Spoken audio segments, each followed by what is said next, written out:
안녕하세요. 자바 8과 자바 17의 차이 주제를 맡게 된 김주웅입니다. 발표 순서입니다. 첫 번째는 제가 발표를 어떻게 진행할 것인지 간략히 설명을 드리고, 그다음에 제가 준비해온 주제, 이제 로컬 베리어블 타입 인퍼런스, 그다음에 레코드, 그다음에 패턴 매칭에 대해서 소개해 드리도록 하겠습니다.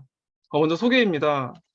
제가 이렇게 페이지까지 만들면서 말씀드리고 싶었던 이유는 일단 범위가 좀 되게 컸어요. 자바 8과 17 차이가 너무 커서 이거를 선별하는데 굉장히 오랜 시간이 걸렸는데, 제가 왜 이렇게 선별을 했는지 그래도 말씀을 드리는 게 도움이 될 것 같아서 일단 만들었습니다.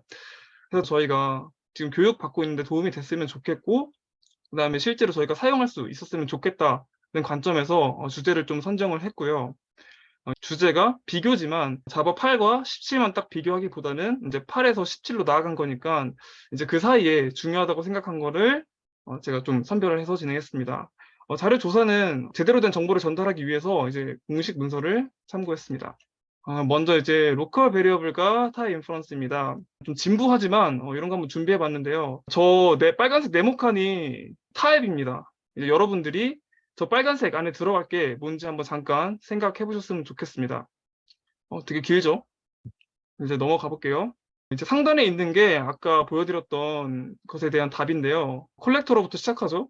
사실 저게 뭔지 중요한 게 아니고 일단 어렵다는 게 중요한 겁니다. 그래서 이제 사용자들이 제가 만약 개발자라면, 그리고 아이들이 없다면은, 저거를 만약에 제가 생각해야 된다면 굉장히 오랜 시간이 걸리고, 실제로 코드가 계속 변경되면서 저런 거를 사용자가 체크해 줘야 된다면은 사람에 따라 다르지만 힘들 수도 있다고 생각합니다.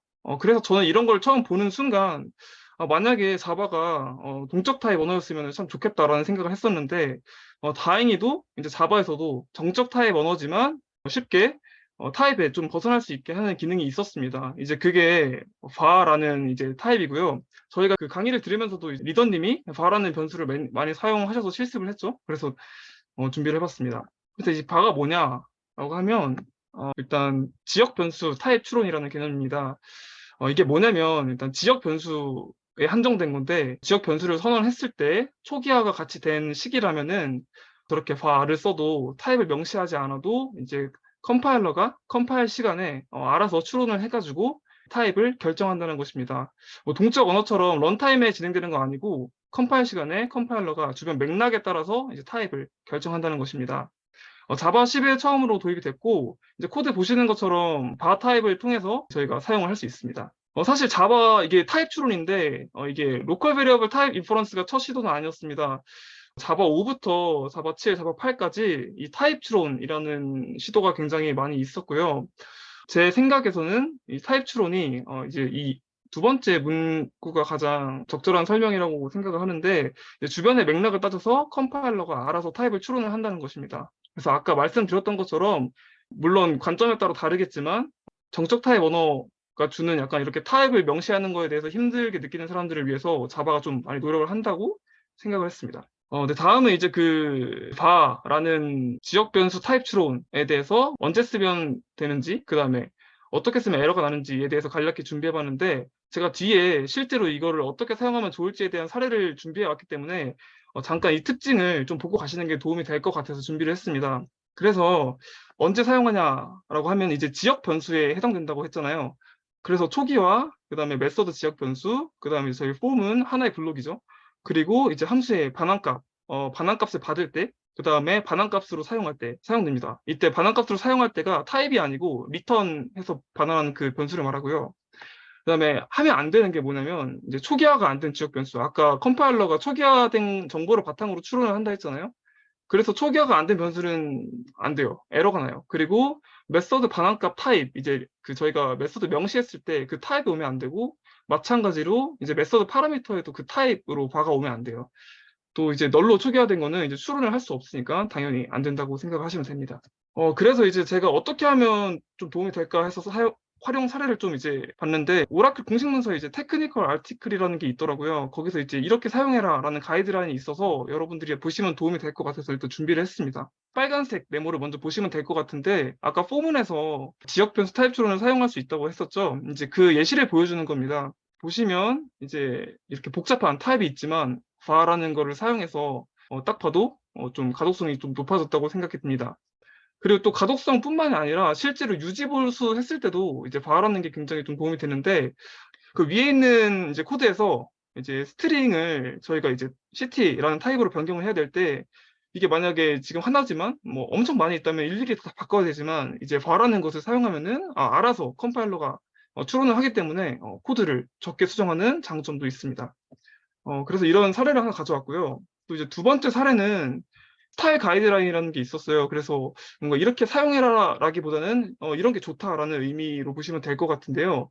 어떤 의미로 말했냐면, 저희가 이제 스트림을 사용해가지고 계속 이제 연산을 했을 때 사용자 입장에서 이 메소드가 너무 많으면은 보기가 좀 힘들고 이해를 할 수가 없어요. 그래서 이제 중간중간 좀 끊어서 표현을 해라 라고 해서 이제 두 번째로 약간 제시가 됐었고요. 이제 그 두 번째로 끊었을 때도 var라는 것은 초기화된 값을 바탕으로 추론을 할 수 있으니까 var라는 걸 명시하면은 좀 더 보기 좋지 않냐 라고 말을 하면서 가이드라인이 있었습니다. 또 이 바가 또 이것뿐만 아니라 또 장점이 또 있는데요. 다음에 보시면 이제 바라는 게 non denotable 타입이라는 걸 참조할 수 있어요. 이게 뭐냐면 밑에 보시면 알겠지만 뭐 익명 클래스, 뭐 교차 유형, 익명 함수 이게 여러 가지가 있는데, 제가 아는 거 익명 클래스밖에 없는데, 이게 뭐냐면 결국에는 이제 익명 클래스가 이름이 없는 거잖아요. 이름이 없으면 변수 명이 없기 때문에 참조를 할 수가 없어요. 그래서 그 참조를 할 수 없는 거를 이제 non denotable 타입이라고 표현을 한 것 같은데, var라는 이 타입은 이것을 참조를 할 수 있어요. 그래서 이제 첫 번째 코드를 보시면 이제 var을 통해서 이제 익명 클래스에 대한 것을 이제 변수로 참조를 하고 이제 이거에 대해서 접근을 할 수 있어요. 이게 가장 중요한 건데, 이게 만약에 오브젝트 타입이었다면은 이게 컴파일 에러가 나더라고요. 근데 이거를 참조할 수 있다는 게 하나의 좀 큰 특징일 것 같습니다. 그리고 이게 좀 더 극단적으로 좀 표현하기 위해서 이제 다음 예시를 가져왔는데, 지금 이걸 보면은 var라는 게 스트림 처리된 데이터 리스트를 봤는데, 이 데이터 리스트 안에 있는 값이 이제 오브젝트예요. 그래서 이제 이 오브젝트를 만약에 제가 이제 오브젝트로 받았으면은 아까 참조를 할 수 없기 때문에 컴파일 에러가 난단 말이에요. 근데 이게 var을 통해서 받을 수 있기 때문에 오브젝트 리스트를 받을 수 있고, 이렇게 참조를 통해서 사용할 수 있어요. 만약에 이게 없었다면은 저희가 이 오브젝트를 받을 수 있는 클래스를 따로 명시를 해야지 그 필드에 접근할 수 있기 때문에 또 불필요한 코드를 좀 만들어야 되죠. 근데 이제 그런 거를 좀 방지해주는 역할을 하고 있습니다. 그래서 이런 점에서 좀 많이 한번 사용해 보시면 좋을 것 같아서 준비를 했습니다.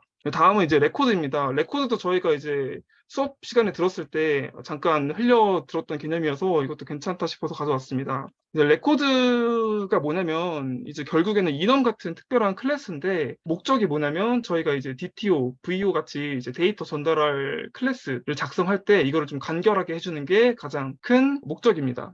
실제 이제 데이터 전달 객체를 만들 때 해야 되는 작업들이 있잖아요. 뭐 이제 프라이빗으로 만들고, 뭐 이퀄 해시 이런 거 다 오버라이드 해서 값 비교로 만들고, 이제 이런 것들을 좀 자동화해 주는 거라고 보시면 됩니다. 그래서 이제 뭐 클래스의 한 특별한 존재라고 해서 제약 조건이 붙는데, 이제 이게 불변 객체라는 속성을 좀 유지하기 위해서 제약 조건이 좀 붙어요. 그래서 이제 첫 번째가 뭐냐면 암묵적으로 이제 파이널 클래스라고 하는데, 파이널 클래스가 이제 상속이 안 되잖아요. 그래서 이제 그런 걸로 이제 불변 객체임을 좀 약간 좀 유지시키려고 하고, 또 이제 인스턴스 변수도 마찬가지로 이제 그거를 좀 목적을 좀 더 강화시키기 위해서 제약을 걸어놓은 것 같아요.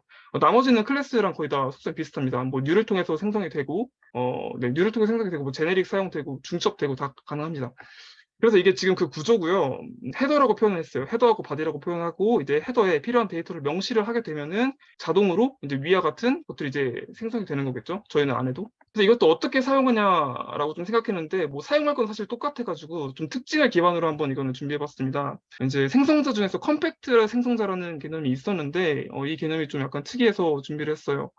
이 컴팩트 생성자가 뭐냐면 지금 이 위에 코드를 말하는 건데, 펄슨이라는 이제 이거밖에 없어요. 뭐 맥의 변수가 없어서 이게 생성자처럼 보이나 싶은데, 이게 컴팩트 생성자고요. 이거는 이제 약간 암묵적인 역할이 있었습니다.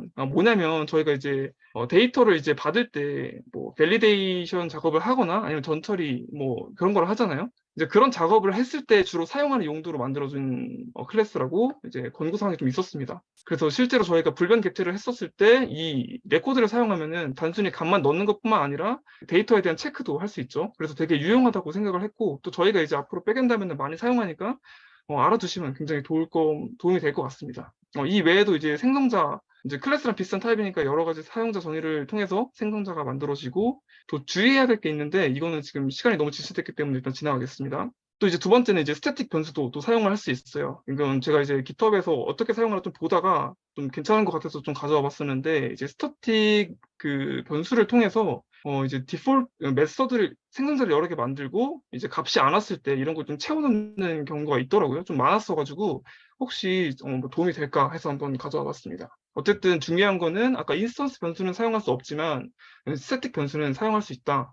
스태틱 메소드 사용할 수 있다. 라는 걸 좀 알아두시면 될 것 같습니다. 네, 다음은 이제 패턴 매칭입니다. 일단 패턴 매칭이 되게 자바 14부터 되게 활발해서 이 주제를 가져왔습니다.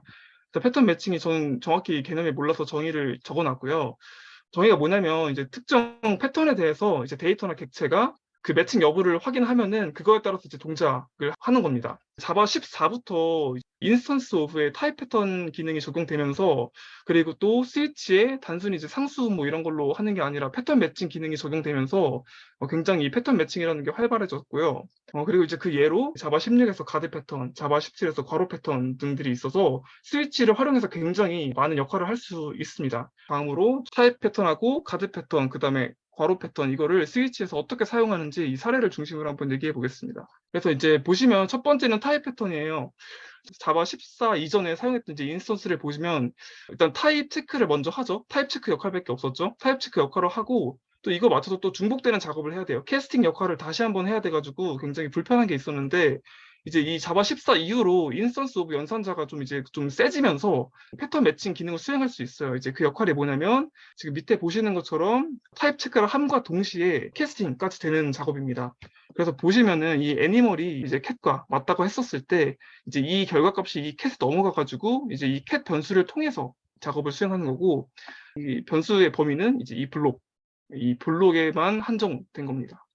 그래서 이제 또 타입 체크를 하다 보니까 자연스럽게 이제 널 체크 또 원래 스위치는 하지 못했잖아요. 이것도 할 수 있게 됐고 실제로 이거를 스위치로 바꾸면 아까 스위치도 패턴 매칭이 된다 했잖아요. 이걸 좀 더 간결하게 표현을 할 수 있습니다. 그리고 이제 널 체크도 스위치를 통해서 할 수 있고요. 원래는 스위치에 널 체크가 되면 이제 에러가 났었어요. 근데 이거 보고 굉장히 좋다고 생각을 했습니다. 이제 다음은 이제 가디드 패턴하고 패러사이즈드 패턴이라고 했는데 자바가 이제 14 이후로 좀 패턴 매칭이 활성화됐다 했잖아요. 이제 그게 이제 타입 패턴하고 가디드 패턴하고 패러사이즈드 패턴을 사용해서 이제 스위치를 사용하면은 굉장히 큰 효과를 볼 수 있습니다. 그래서 가져왔는데 이제 가디드 패턴은 조건부 로직을 사용할 수 있어요. 원래 스위치에 비하면 되게 많은 조건 처리를 할 수 있죠. 그리고 또 이제 페어런사이즈드 패턴 이거는 이제 괄호를 통해서 이제 그룹화 시킬 수 있어요. 그래서 이어 두 개를 사용하면은 저희가 실제로 이제 코드 리뷰를 할 때 중요한 것도 이제 약간 뎁을 중요시 여기는 거잖아요. 근데 이런 거를 약간 if 중점문을 좀 없애면서 잘 사용할 수 있을 것 같다 싶어가지고 이 자료도 한번 준비해 봤습니다. 이상입니다.